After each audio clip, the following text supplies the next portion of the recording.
વડોદરા જિલ્લાના મેરાકુવા દૂધ ઉત્પાદન મંડળીમાં મોટું કૌભાંડ મામલે રજિસ્ટર મંડળીના પ્રમુખ રાવજીભાઈ પરમાર અને મંત્રી વિક્રમસિંહ પરમારને સસ્પેન્ડ કર્યા છે। વર્ષ 2019-2024 વચ્ચે મૃત્યુ પામેલા સભાસદોના નામે દૂધ ભરી 39.93 લાખ રૂપિયાનું ઉચાપત કરવામાં આવ્યું હતું। જિલ્લા મંત્રી વિક્રમસિંહે મીડિયા સમક્ષ કબૂલાત કરતા તંત્ર હરકતમાં આવ્યું છે। બેંકના અધિકારીઓ પાસેથી પણ ખુલાસો માંગવામાં આવ્યો છે। વિક્રમસિંહે પૂર્વ ધારાસભ્ય સામે પણ ભ્રષ્ટાચારના મામલાની રજૂઆત કરી હતી।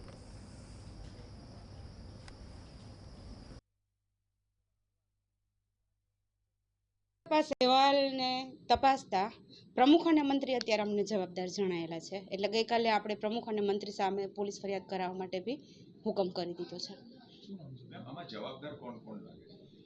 પ્રાથમિક તપાસમાં તો અત્યારે પ્રમુખ અને મંત્રી લાગી રહ્યા છે। વિક્રમભાઈ છે, મંત્રી છે, અને પ્રમુખ રાવજીભાઈ મંગળભાઈ પરમાર। હવે કેવી રીતે એક્શન આપના દ્વારા આપની કચેરી એક મહત્વનું પાસું છે, કેવી રીતે આ લોકો પર એક્શન લેવાશે અને શું એ લોકોને કંઈક નોટિસ આપી, શું સસ્પેન્ડ કરે, શું જવાબ આવે એમના પાસેથી લેવાશે?